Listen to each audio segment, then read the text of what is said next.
له فلا مضل له ومن يضلل فلا هادي له. أشهد أن لا إله إلا الله وحده لا شريك له وأشهد أن محمدا عبده ورسوله لا نبي له. اللهم صل على محمد وعلى آله وأصحابه ومن تبعهم بإحسان إلى يوم الدين. قال الله تعالى في كتابه الكريم: أعوذ بالله من الشيطان الرجيم. يا أيها الذين آمنوا اتقوا الله حق تقاته ولا تموتن إلا وأنتم مسلمون.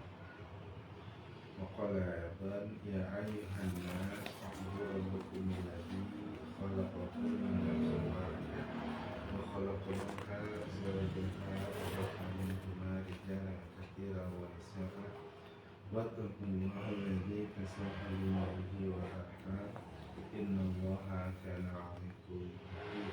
صدق الله.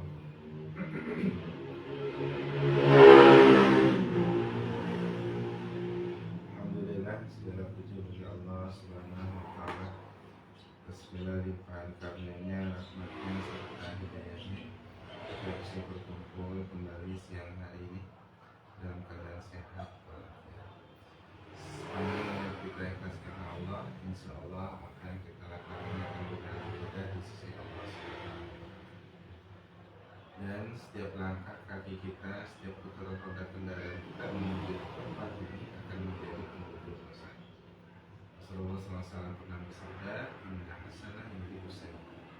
Sesungguhnya kebaikan yang kita lakukan akan menutupi keburukan kita di masa lalu. Selangkah kita menuju majelis ilmu, Allah tutupkan dosa-dosa. Langkah berikutnya Allah gerakkan dan ambillah dan tidak menggunakan ampunan bagi para penuntut ilmu. Dan juga di keutamaan lainnya, Allah akan memudahkan orang yang hadir di majelis ilmu itu jalan menuju surga.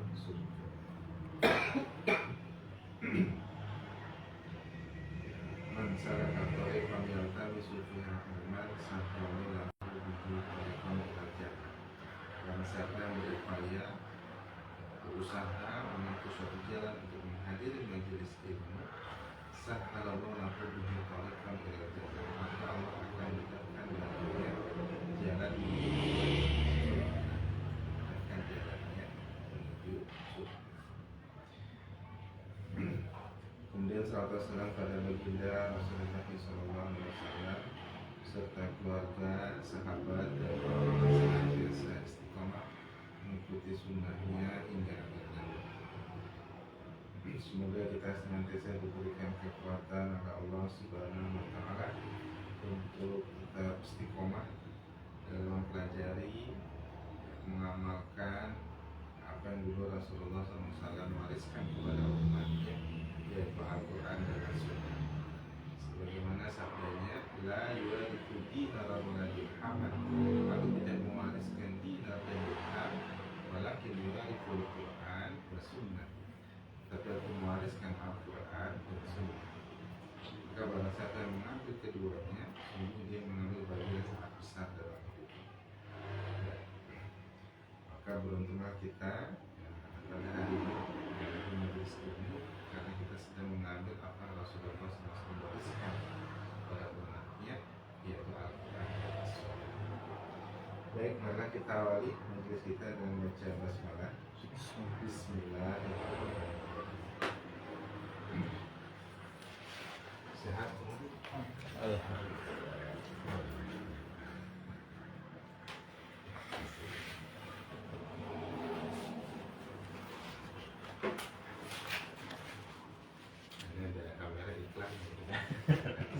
Bayar harus dia dapat endorse.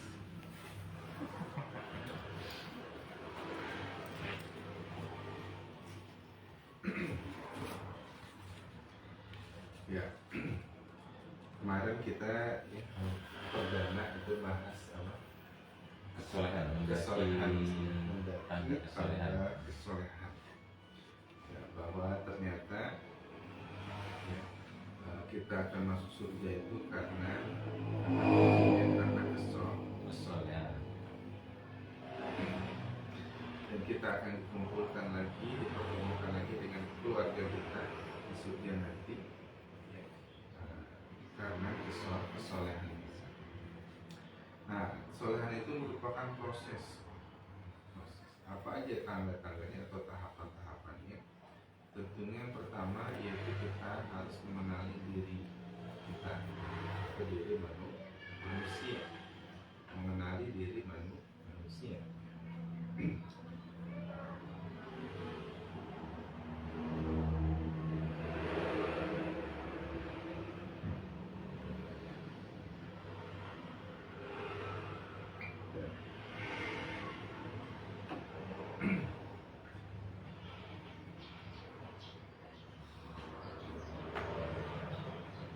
Pepatah Arab pernah mengatakan man arafa nafsahu faqad arafa rabbah. Barang siapa yang mengenali dirinya, sungguh dia akan mengenali penciptanya, yaitu Allah Subhanahu. Sehingga juga kita akan tahu kenapa manusia itu bisa tergelincir melakukan perbuatan dosa. Makanya disebut Idul Fitri di penghujung Ramadan. Terus awal disebut Idul Fitri, artinya kembali suci, kembali ke fitrah, bukan kembali ke rumah Idul Fitri. Kembali suci. Kenapa? Karena manusia itu tidak luput dari salah dan berhina.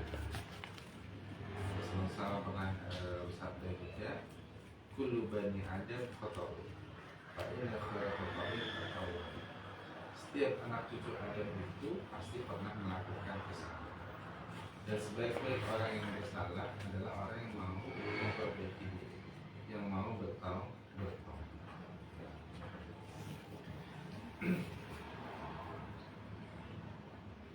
Nah, pertanyaannya, kenapa manusia itu bisa tergelincir melakukan kesalahan?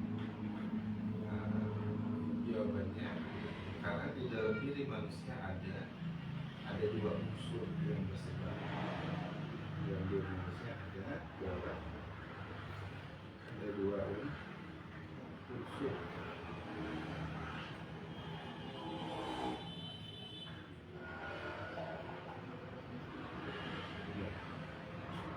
Kalau kita lihat di Quran surah Shad, surah ke-38,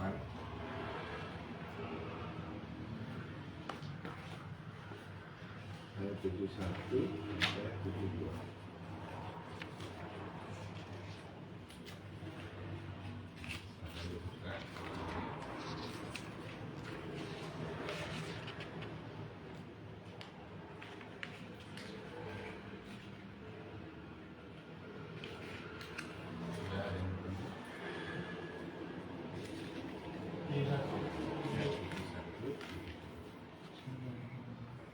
Ingatlah ketika Tuhan berfirman kepada malaikat, sesungguhnya aku akan menciptakan manusia dari tanah, dan apabila telah aku sempurnakan kejadiannya dan aku berikan roh ciptaanku kepadanya, maka tunduklah kamu dengan sujud kepadanya. Qala rabbuka lil malaikati inni khaliqun basharan min tin. Ingatlah ketika Tuhan berfirman kepada malaikat, yaitu di mana di surga. Ini khaliqun bashar. Sesungguhnya aku akan menciptakan manusia. Bashar itu juga artinya manusia. Karena kata manusia dalam Quran kadang disebut dengan beberapa kata, ada disebut dengan insan, anas, bani Adam atau bashar. Nah, ini bashar mintin. Nah, dari itu unsur yang pertama yaitu unsur dari tanah, apanya? Yaitu jasad manusia.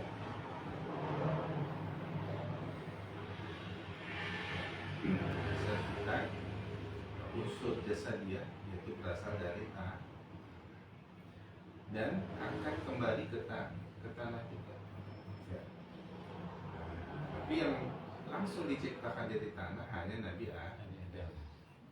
Adapun anak cucunya yaitu kita dari tanah langsung. Saripati. Ya, dari Saripati. Saripati berasal dari ya. Jadi betullah jin diciptakan dari api. Tidak semua jin. Jin yang pertama kali diciptakan ada langsung dari api. Setelahnya yaitu unsur-unsur api. Maksud kita juga unsur-unsur dari api. Maka ketika meninggal dikubur, biasanya kembali ke tanah. Maka unsur jasa dia ini sifatnya apa? Fana atau sementara. Kemudian 72 fa idza sawaituhu wa nafakhtu fihi min ruhi. Kemudian apabila telah aku sempurnakan kejadiannya, udah jasadnya udah terbentuk, udah sempurna bentuknya. Wa nafakhtu fihi. Nah, ini kita perhatikan, aku tiupkan ruh. Allah berfirman di situ dengan mengatakan wa nafakhtu, aku tiupkan, bukan aku masukkan atau aku letakkan di dalamnya aku tidak. Tapi Allah berfirman aku tiupkan. Unsur yang kedua yaitu unsur ruh atau ruhiyah. Unsur ruhiyah, kedua unsur jasadiyah, yang kedua unsur ruhiyah. Karena ruh ini datangnya dari sisi Allah. Kalau tadi jasad dari tanah, nah ruh ini dari sisi Allah. Ya, karena Allah meniupkan. Kalau kita niup itu dari dalam diri kita keluar ke dalam. Ya. Nah, begitu pula maka ruh ini bawaannya taat kepada Allah.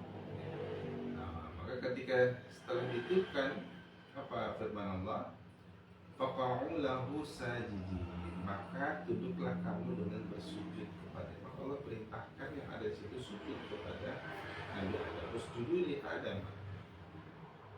Fasajadal malaikatu kulluhum ajma'in. Lalu para malaikat itu bersujud semua. Illa iblis, kecuali iblis. Nah, iblis memang dia sombong dan makam. Maksud dihukumi iblis sebagai orang kafir, padahal di surga. Nah, ruh ini ya, bawaannya taat kepada Allah, dia datang dari sisi Allah. Dia sifatnya apa? Abadi. Di dalam diri kita ada unsur kefanaan, ada unsur keabadian. Ada yang abadi dalam diri kita, nggak bisa mati. Tahunya dari mana? Kita lihat di Quran surah 3 ayat 9.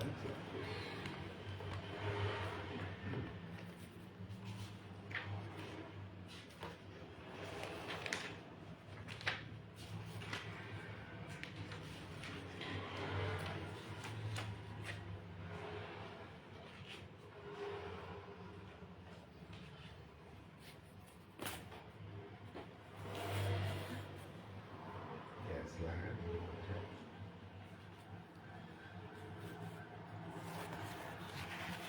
Demikianlah keadaan orang-orang kafir itu hingga apabila datang kematian kepada seorang dari mereka, dia berkata, wahai Tuhan, kembalikanlah aku keluar dunia agar aku dapat berbuat kebajikan yang telah aku tinggalkan sekali-kali tidak. Sungguh itu dalih yang diucapkannya saja, dan di hadapan mereka ada berzat sampai akhir mereka dibangkitkan. Ya. Hatta idza ja'ahumul maut, apa al-maut? Kematian. Kematian yaitu perpisahan antara jasad dan ruh, disebut dengan kematian. Jasadnya masuk ke kuburan, ruhnya kemana? Alam barzakh atau disebut juga dengan alam kubur. Nah, apa kata orang-orang kafir itu? Ketika jasadnya masuk ke kuburan, ruhnya ke alam kubur, dilihatkan, dibuka, ambil alam gaib, bahwa nanti tempat tinggalnya di neraka, lengkap dengan segala macam jenis bentuk penyiksaan yang akan dia rasakan, dilihatkan. Maka apa katanya? Rabbul ji'un, dia kembalikan aku ke dunia, la'ali amal solehan firman Rabbu, agar aku dapat berbuat kebajikan, berbuat amal soleh yang dulu di dunia aku tinggal. Apa kata Allah? Kalla, sekali-kali itu tidak mungkin terjadi. Innaha kalimatun huwa qailuha, sesungguhnya itu adalah penyesalan, perkataan penyesalan yang sudah tidak ada guna, yang sia-sia. Kenapa disebut sia-sia, tidak ada gunanya? Karena wa min waraihim barzakhun, karena di hadapannya ada alam barzakh. Jadi ruh yang sudah masuk ke alam barzakh atau alam kubur nggak bisa balik lagi ke dunia menurut ayat ini. Sampai kapan? Ila yaumi ba'atsun, sampai hari kebangkitan. Berarti ruh tadi ya masih hidup. Sedangkan jasad masuk ke kuburan, ya, Allah ada orang tua kita, kakek kita, nenek kita sudah meninggal 10 tahun, 20 tahun. Buka kuburannya, yang tersisa apa? Hanya kain dan beberapa tulang. Sisanya sudah jadi tanah. Nah itu jasad.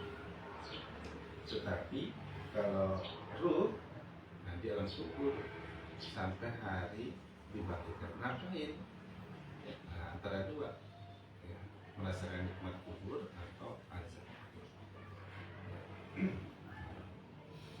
Maka ini ayat ini juga menjelaskan bahwa orang yang meninggal dunia, ruhnya itu tidak, karena ada keyakinan di masyarakat 3 hari pertama, 7 hari ruhnya jalan-jalan di dalam rumah, 7 hari jalan-jalan di sekeliling rumah gitu kan.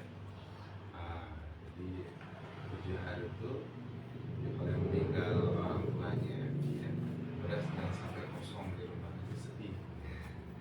Jalan-jalan ya, tapi nggak ada makanan di rumah, yang gimana anak ya. Ternyata menurut ayat ini nggak bisa balik lagi ke dunia, walaupun mau lihat keluarganya, anaknya ya. Tapi apa yang suka ada penampakan lampan konteng di dapur ya, tikus Dasim. Jin kok. ya, itu disebut dengan jin ya, jin yang ingin semasa hidup. Bahkan jin sekalipun dia tidak bisa melihat ruh, saking maha gaibnya ruh tadi, karena datangnya dari sisi Allah. Jin itu nggak bisa melihat ruh, padahal jin itu makhluk gaib ya, karena ada keyakinan ruh itu ruhnya dibawa memang makhluk gaib, jadi apa, ditahan. Nah, malaikat kalah lagi dengan jin itu.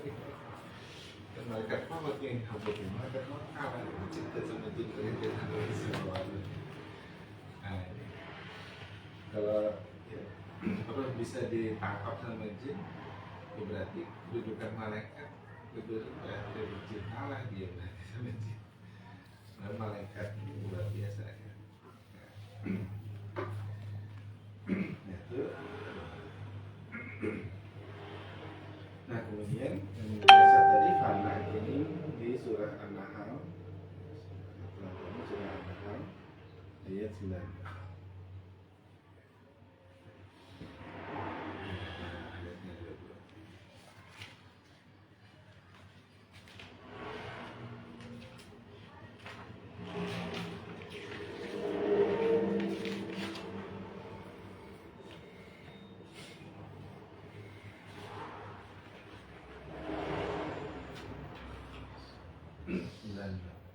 Bismillahirrahmanirrahim. Ayat 96. Ya.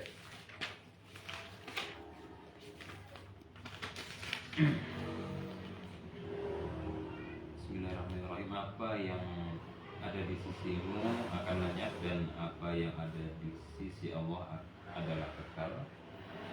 Dan kami pasti akan memberi balasan kepada orang yang sabar dengan pahala yang lebih baik dari apa yang telah mereka kerjakan. Ma'in dan kullu yanfat, apa yang ada di sisimu yanfat, fana. Nah, ini bakal lenyap, bakal sementara. Jadi dunia itu sementara. Dan tubuh kita ini juga sifatnya tubuhnya itu sementara. Nah, baik itu harta, jabatan, maupun rezeki itu semua sifatnya sementara, ada saatnya habis. Karena rezeki itu ada tiga, ada yang rezeki yang dimakan akan jadi kotoran, seenak apapun, semahal apapun makanan itu, minuman itu, kalau kita makan hanya enak itu hanya beberapa senti saja.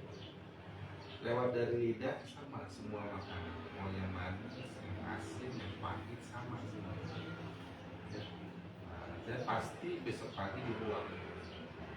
Mau semahal apapun harganya pasti dibuang. Kalau saya nahan bisa dibuang. Rugi mahal-mahal beli dibuang. Tahan aja bisa dibuang. Nah pasti nanti beberapa hari jadi penyakit. Ya pasti dibuang. Itu rezeki yang pertama hanya sementara sesaat saja. Enak itu ya hanya seberapa senti saja. Nah, itu rezeki yang pertama di dunia, sifatnya sementara, fana. Kemudian harta yang kita pakai suatu saat pasti akan nggak bisa digunakan lagi. Pakaian yang kita pakai suatu saat akan rusak, akan nggak muat lagi. Kan lucu kalau sekarang kita pakai baju waktu masih sekolah, masih SMA, SMP, masih dipakai. Kan jadi lucu kan bentuknya. Pasti nggak bisa dipakai lagi. Begitu pula barang-barang kita, handphone ada saatnya rusak, motor ada saatnya rusak, TV, komputer, begitu ada saatnya rusak. Bahkan sampai tempat tinggal juga ada saatnya ya, entah kalau rumah itu antara dua, entah kita yang meninggalkan atau rumah itu yang meninggalkan kita, ya, disita bank atau kebakaran, terjual, pepet. Ya, rezeki yang kedua. Rezeki yang ketiga yaitu apa yang kita infakkan di jalan Allah. Nah, ini akan menjadi tabungan akhir.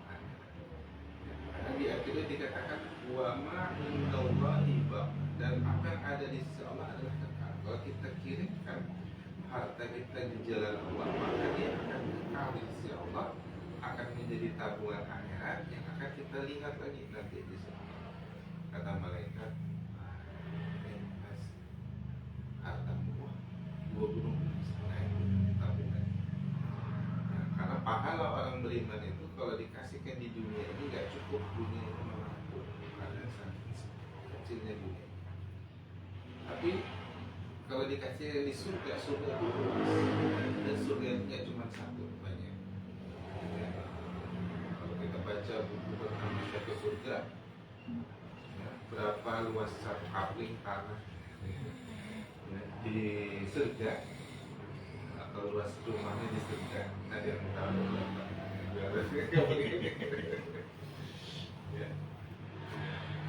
Kalau kita di sini nyebutnya bukan rumah tapi istana, karena satu kapilnya itu berapa puluh mil kali berapa puluh mil, hitungannya mil.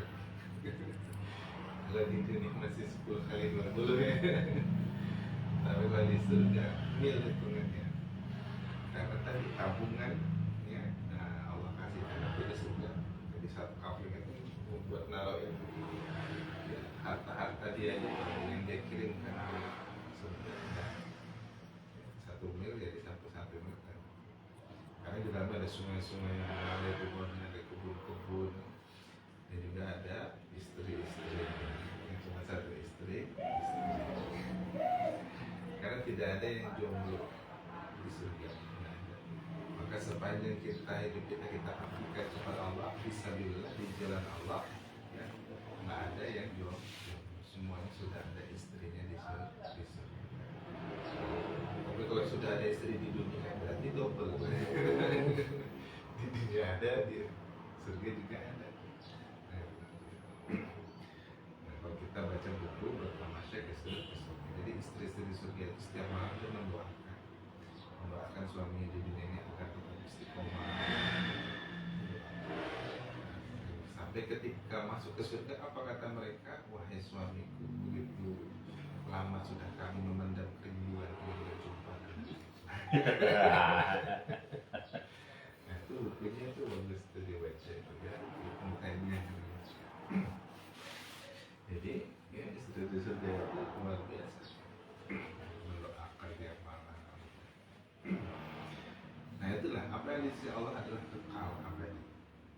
Dan di diri kita ternyata ada kembali itu disebut dengan ruh tadi. Jasadnya masuk ke kuburan, ruhnya masuk ke alam ruh. Ngapain tadi? Ketika setelah melewati proses SOP, SOP-nya apa?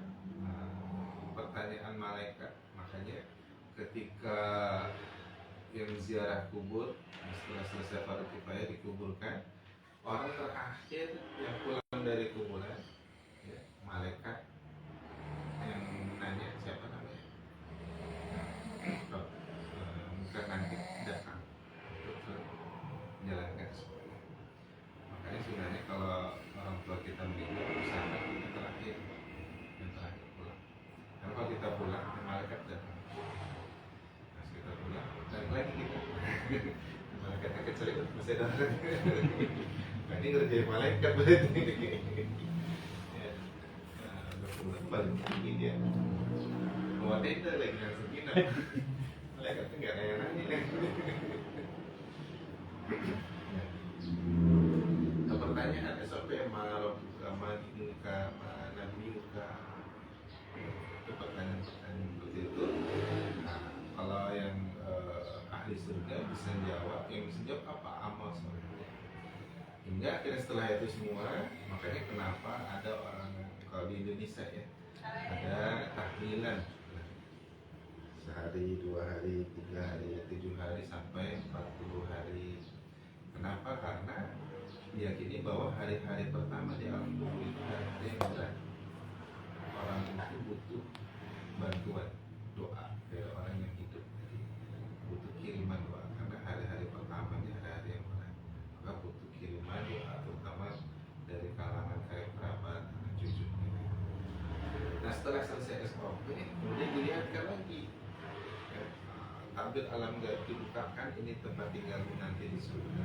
Melihatkan istana tadi yang luasnya berapa puluh mil, sungai-sungai mengalir di situ, istri-istrinya. Apa kata Rohit? Qadimi cepat segerakan kiamat, cepat segerakan kiamat, minta kiamat disegerakan. Nah, karena ruh manusia yang pertama kali meninggal sampai hari ini masih di mana? Di alam barzah. Menurut sudah 2399 masih di alam barzah. Tadi disebutkan ila yaumil qiyamah, masih di alam barzah sampai hari kebangkitan. Dia minta disegerakan kiamat. Kemudian apa? Dikabulkan oleh Allah. Bagaimana Allah mengabulkannya? Ya, orang ini roh ini dibuat di tidur 6 solehan, tidur yang nyenyak, ya, sampai hari kebangkitan. Nah, itu disebut dengan nikmat kubur. Jadi nikmat kubur itu tidur yang nyenyak di alam kubur. Makanya kalau kita bangun tidur, doanya apa? Bangun tidur, nah ini bangun tidur. Apa doanya? Alhamdulillah Alhamdulillah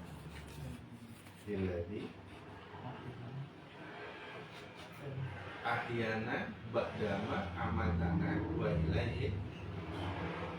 Alhamdulillahilladzi, segala puji bagi Allah, ahyana, yang telah menghidupkan saya, ba'dama amatana, setelah mematikan saya. Loh, padahal kita tidur, bukan mati. Tapi doanya pakai bahasa. Berarti tidur itu ya, seperti kematian gitu. Tapi ruhnya bakal dikembalikan lagi, bakal kembali lagi. Tetapi ada saatnya ketika begitu tidak kembali lagi. Itu bukan di alam barzah, alam kubur, itu di tidur. Itu disebut dengan nikmat kubur. Kalau kita tidur, waktu terasa lama apa sebentar? Nah, kalau kabulkan tadi, kok dibunyi cepat segerakan kiamat, cepat segerakan kiamat. Dibuat tidur nyenyak, waktu jadi terasa singkat. Waktu hari Jumat, khutbah Jumat kan gitu ya. Waktu baru naik mimbar, kok tiba-tiba baca doa. Tidur. Ya, udah baca doa, atau yang parah lagi, orang udah pada berdiri sebenarnya. Tapi mohon Pak, udah pada berdiri. Bentar ya ceramahnya. Udah sejam sudah. Berarti apa itu? Tidur tadi. Kalau tidur waktu terasa singkat. Nah itu nikmat kubur. Nah kalau tidurnya nyenyak, waktu terasa singkat, berarti dia tidur itu mimpinya mimpi apa? Nah, mimpinya nah, disebutkan ya, bisa jadi alam kuburnya itu menjadi taman dari taman surga karena dia mimpi indah berada di taman-taman surga. Maka dalam riwayat lain dia berada di paru-paru burung keliling surga. Mimpi indah seolah-olah sudah berada di dalam surga. Padahal dia tidur indah. Nah itu nikmat. Tapi sebaliknya, ini kondisi orang-orang yang kafir, orang yang meninggal dalam keadaan su'ul khotimah, seburuk-buruk kematian. Tidur juga dia, tetapi tidurnya tidak nyenyak. Kalau tidurnya nggak nyenyak, berarti mimpinya mimpi buruk. Ya. Nah, makanya kalau di dunia ini, kalau ada teman kita, keluarga kita yang mimpi buruk, ya, dibangunnya. Maka dia ketika terbangun dia masih seperti tertolong. Ya, mimpi dikejar anjing yang nggak makan selama 2 minggu. Sampai lari di pinggir jurang, di bawah jurang ada buaya. Waduh, dia pingin digigit anjing, apa digigit buaya? Jadi kan mimpi buruk. Ternyata kita jatuh dari jurang, ternyata jatuh dari ranjang. Gedebuk, terbangun ya. Kira-kira ketika terbangun itu merasa tertolong tidak? Ternyata mimpi, alhamdulillah. Merasa tertolong. Tapi beda ketika siksa kubur, dia mimpi buruk. Tapi mimpi buruk yang nggak bisa bangun, gimana? Kalau kita mimpi buruk tapi nggak bisa bangun, itu kan betul-betul seperti nyata. Ya. Nah, sama siksa kubur, dia mimpi buruk berada di neraka sedang mengalami penyiksaan tadi. Itu disebut dengan siksa kubur dan nggak bisa bangun, sehingga sampai berdampak kepada jasadnya di kuburan sampai berubah posisi karena kedudukan bareng. Beberapa kesaksian yang bongkar kuburan lagi karena sesuatu keperluan ya, untuk penyelidikan biasanya itu ya, untuk otopsi dibongkar lagi kuburan itu. Posisinya sudah berubah karena mimpi buruk yang nggak bisa bangun ini. Itu disebut dengan siksa. Yang dikatakan tadi, kalau bermimpi kembalikan saya ke dunia, kembalikan saya ke dunia, minta dikembalikan. Ya, nah, maka dalam diri kita ada 2 unsur, unsur fana dan unsur abadi. Nah, ya, permasalahannya kita mau abadi berada di dalam kenikmatan atau abadi berada dalam kesedihan. Makanya orang disiksa di neraka karena abadi tadi. Padahal siksaannya kalau di dunia di pasti mati orang. Hancur badannya kembali lagi, hancur lagi kembali, putus tangannya nyatu lagi, lidahnya putus nyatu lagi, nggak mati-mati karena abadi. Nah, abadi dalam kenikmatan atau abadi dalam kesenangan. Ini kita pilihnya abadi dalam kenikmatan.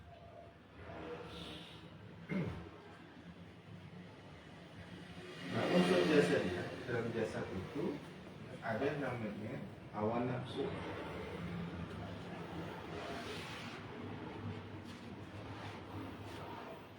Ya. Quran surah Ali Imran ayat 13. Ayat 14.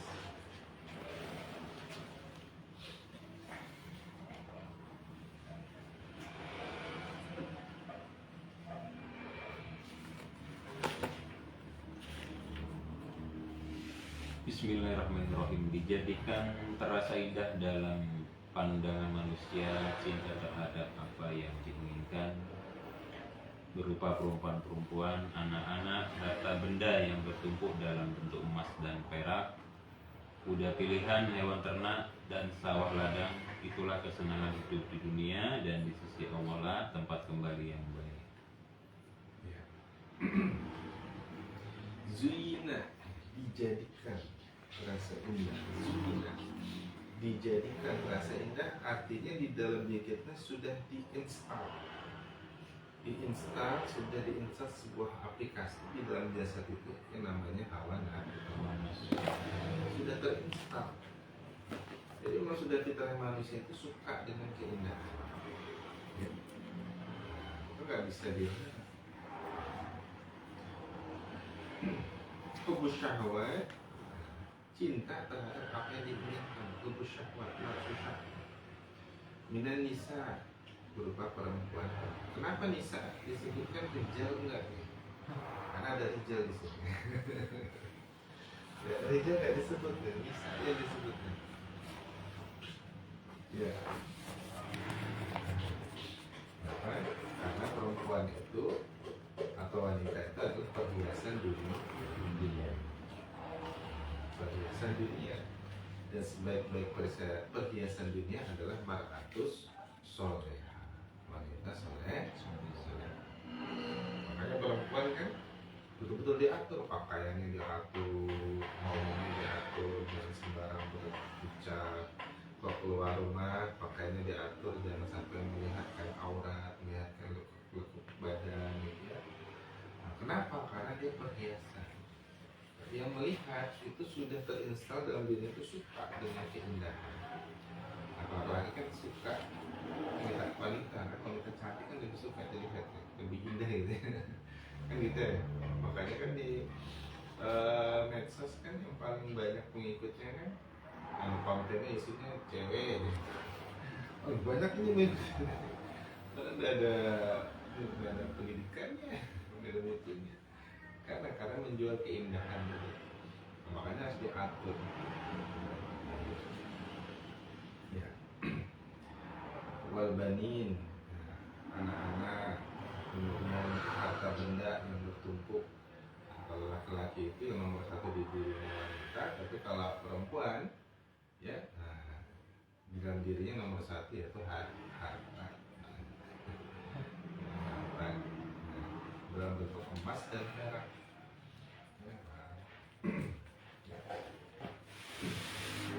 Maka perempuan mau melakukan apa aja demi mendapatkan harta, bahkan sampai menjual diri. Makanya yang PSK itu banyak kan perempuan daripada laki-laki, ya, karena tadi demi harta. Kalau laki-laki, ya, demi perempuan apa aja akan dia lakukan, dia berikan. Dzalika mata'ul hayatid dunya, itulah kesenangan hidup di dunia. Wallahu indahu husnul, dan di sisi Allah tempat kembali yang baik. Jadi cinta dunia menurut ayat ini dibolehkan atau tidak?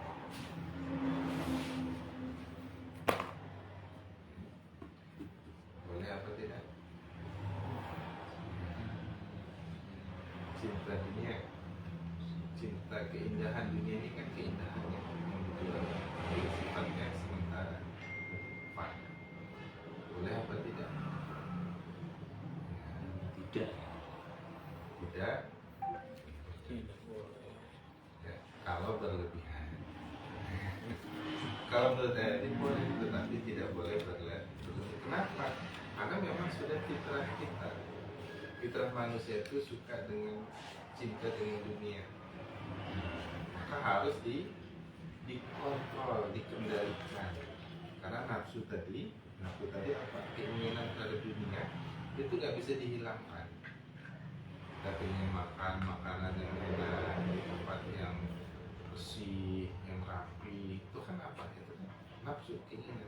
Maka harus dikendalikan.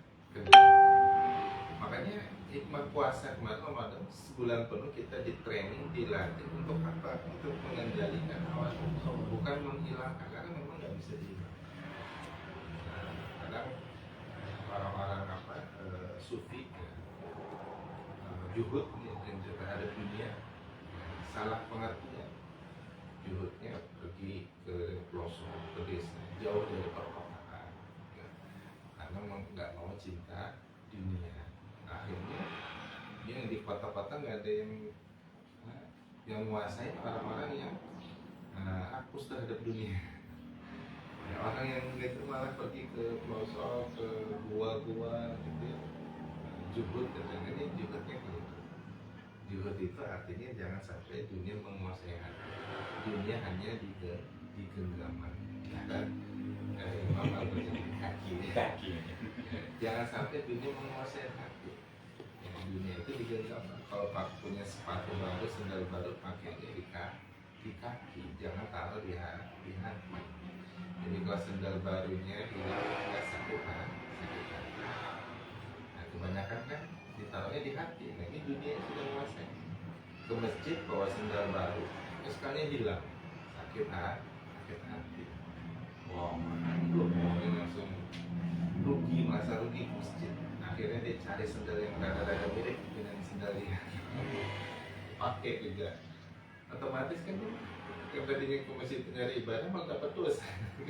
Ambil sendal orang juga akhirnya dia. Begitu pula yang diambil, waduh, ya kalau dunia di hati, sendalnya di hati, sakit hati juga. Nyari yang hasilnya terakhir nggak ada lagi sendal. Sering kejadian itu. Nah, jadi kalau juhud itu, kalau kita ke masjid sendal hilang, ya udah, kan sakit kaki, sakit kaki daripada sakit hati. Hati nggak sakit tapi kaki sakit.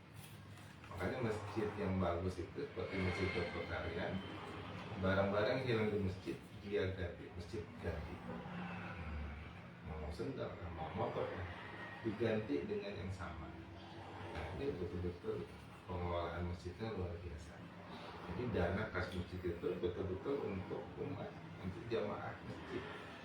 Nah, jadi orang ke masjid itu betul-betul dia tenang ibadah. Nah, dia pakai sendal baru, pakai sepatu baru, hilang, ada sepatu yang mana ganti dia baru. Sehingga orang terhindar dari penyakit hati. Nah, di dalam jasa tadi ada namanya hawa nafsu. Sedangkan ruh itu di dalamnya ada apa? Ada potensi akli atau akal.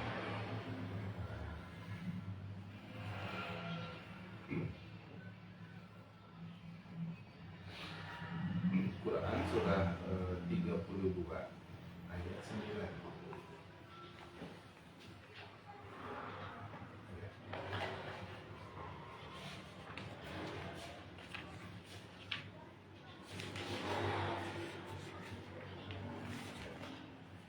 Kemudian dia menyempurnakannya dan meniupkan roh ciptaannya ke dalam tubuhnya, dan dia memberikan pendengaran, penglihatan, dan hati bagimu. Tapi sedikit sekali kamu bersyukur. Ya. Tsumma sawwahu wa nafakha fihi min ruh. Redaksinya hampir sama dengan surah Shad tadi. Ya. Kemudian dia menyempurnakannya dan wa nafakha fihi, dan meniupkan rohnya, sama-sama meniupkan, bahasanya tadi juga meniupkan, ini meniupkan. Jadi memang benar-benar roh itu berasal dari sisi Allah Subhanahu wa Ta'ala. Kemudian setelah rohnya ditiupkan, apa yang terjadi? Wa ja'ala lakumus sam'a, pendengarannya berfungsi, wal absar, penglihatannya berfungsi, wal afidah, hati. Kenapa disebut afidah? Afidah ini ya, jamak, mufradnya fuad. Hati dalam Quran disebut dengan qalbun, ya. Kadang disebut juga dengan fuad. Jadi hati ada dua, ada disebut fuad atau jamaknya tadi apa? Afidah. Ada disebut dengan qalbu, jamaknya apa? Dulu. Apa bedanya? Ya. Kalau qalbu ini hati yang berbolak-balik. Ya. Hatinya bisa berbolak-balik. Nanti iman, nanti yakin, nanti semangat ibadah, nanti malas, nanti nggak mau deket dengan agama, nanti rajin, nanti malas, nanti senang, nanti sedih, nanti marah, nanti ketawa-ketawa, nanti akrab, nanti blokir semuanya. Itu dulu hati manusia itu berbolak-balik. Ya, kalau kita lihat pasangan kita kan gitu, oh, ini lagi marah dia, oh hatinya lagi tidak enak, hati, oh ini lagi ya ketawa-ketawa, senyum-senyum, oh nanti lagi ada ayam, nah, enak ini berarti diajak ngobrol, gitu. Ya hatinya bolak-balik. Ya. Sedangkan akidah atau fuad itu hati, ya, hati yang bisa digunakan untuk berpikir, untuk memahami, untuk berpikir, ya, untuk memahami, untuk berpikir apa yang dia dengar dan apa yang dia lihat. Itu disebut dengan akal. Ya. Jadi pendengaran itu input, penglihatan itu input, kemudian diolah itu di dalam fuad. Apa yang dia dengar, apa yang dia olah di dalam hatinya, maka kadang sering disebut dengan hati nurani. Ada orang yang bilang hati nurani, tanya hati nurani tentang apa yang kamu lihat, kamu kok lihat anak kecil gini tentang hati nurani. Di mana hati nurani? Tentang apa yang dia lihat, apa yang dengar, berita-berita yang menyedihkan, pasti hatinya akan bergejolak. Nah itu di fuad, itu namanya fuad. Jadi hati tadi ada dua, ada fuad, ada qalb. Ruh tadi, di dalam ruh itu ada fuad, ya, hati yang digunakan untuk memahami, menunjukkan tentang tanda-tanda kebesaran Allah Subhanahu wa Ta'ala. Dia langsung connect, ya. Karena manusia itu pada hakikatnya semuanya suci, bersih. Kullu mauludin yuladu ala fitrah. Setiap manusia dilahirkan dalam keadaan suci, bersih. Artinya setiap manusia itu hatinya itu selalu sejalan dengan kebenaran. Apa itu? Fuad. Disebut dengan fuad atau hati nurani, yang memahami, berpikir tentang tanda-tanda kebesaran Allah. Ya.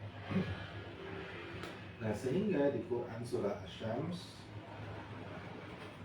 surah 91 ayat 7 sampai 10, di dalam diri kita ternyata ada dua unsur yang berseberangan, yang saling tarik menarik, yang saling bertempur sampai kita meninggalkan dunia.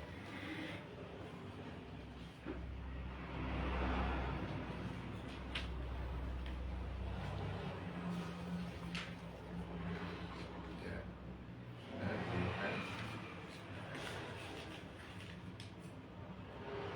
surah As-Syams.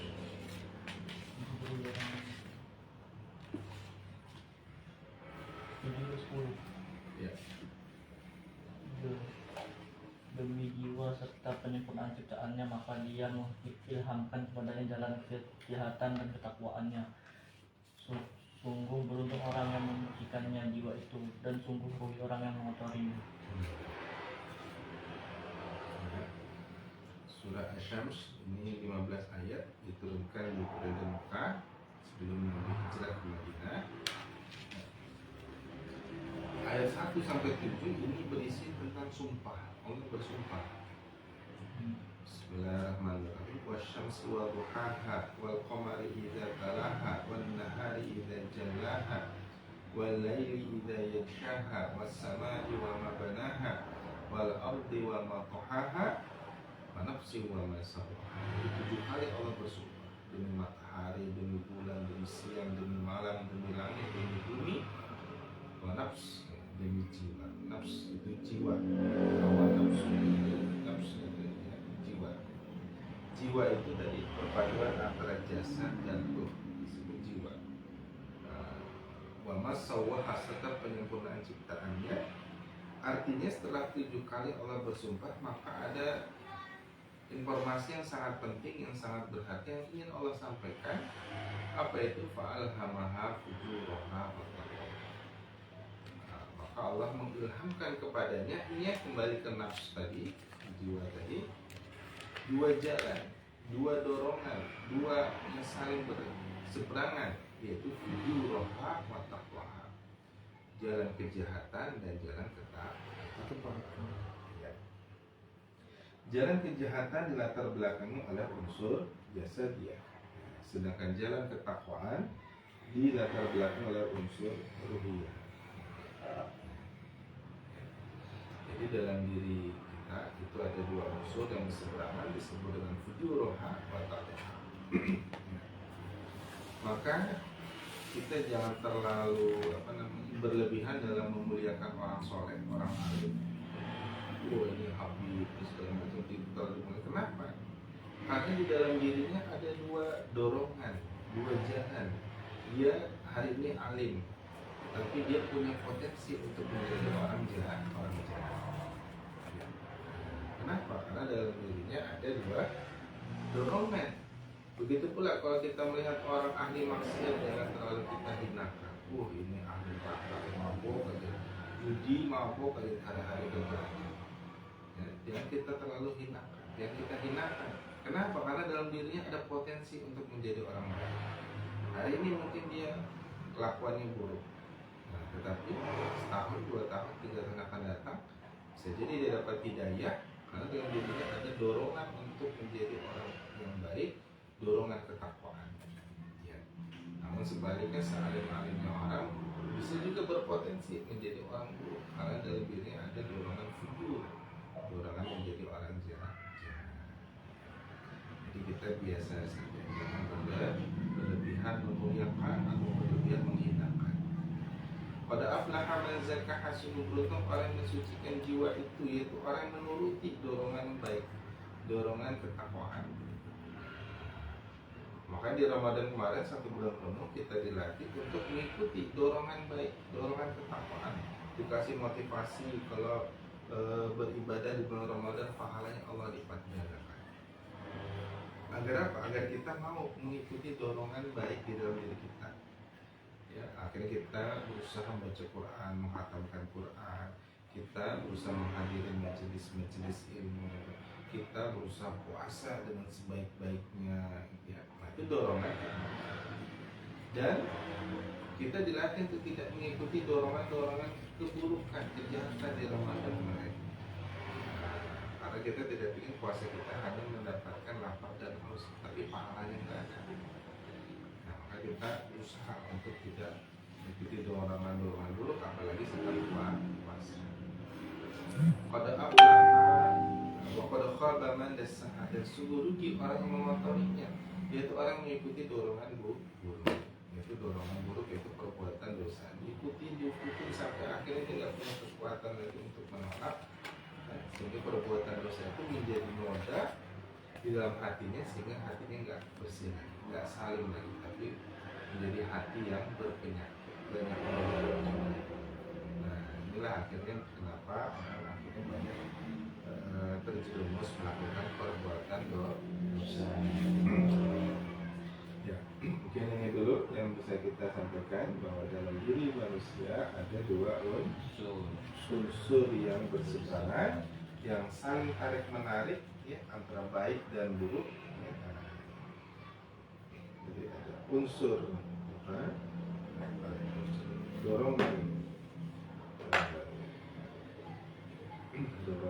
atau jalan, dorongan takwa, dan dorongan atau jalan jahat, jujur. Nah, ini akan terus berperang dalam diri kita sampai kita, makanya apa kata Rasulullah, lakinu limayidikum, talkinkan kepada calon mayit kalimat la ilaha illallah. Kenapa? Karena itu pertempuran terakhir antara dorongan takwa dan dorongan jahat di dalam diri. Nah, ada yang mau meninggal, teringat lagi bisik dari hatinya, gimana pekerjaanmu, bisnismu, usahamu, bakal hancur, bakal diambil temanmu, istrimu juga udah dilirik sama teman-teman. Teman, aduh, gimana nanti istriku nikah lagi, waduh, rumah yang tuh bangun susah payah ditempati orang lain gitu. Akhirnya dia nggak mau dia menerima kenyataan bahwa dia bakal mati. Akhirnya dipaksa oleh malaikat, kan ruhnya ada yang dicabut dengan paksa karena nggak mau pisah dengan jasad. Karena teringat istrinya, teringat bisnisnya, teringat rumahnya, teringat hartanya segala macam. Wah, ini bakal diambil orang. Nah, makanya kata Rasulullah setelah hakimkan kalimat la ilaha illallah, diajari banyak berzikir, ucapkan istighfar, astagfirullahaladzim, astagfirullah, berikut ya. Kemudian ucapkan kalimat la ilaha illallah. Ya. Nah, apa kata Rasulullah? Man kana fi akhir kalamihi la ilaha illallah dakhala jannah. Maka barang siapa yang akhir hayatnya yang terakhir diucapkan kalimat la ilaha illallah, maka dia berpeluang besar masuk surga. Karena dia sudah memenangkan dorongan takwa di dalam dirinya. Apa sudah saya ucapkan, udah dia jangan diajak ngobrol lagi. Nanti datang anaknya, apa sertifikat taruh di mana? Sertifikat rumah taruh di mana Pak? Nanti keburu meninggal udah tahu di mana ini. Sertifikat rumah di mana? Ini pergeseran di mana? Aduh. Jelaskan keburu melekat mautnya. Nah, itu pertempuran terakhir kita. Rasulullah. Baik, sebelum ditutup, silahkan kalau ada yang mau didiskusikan atau ditanyakan dulu.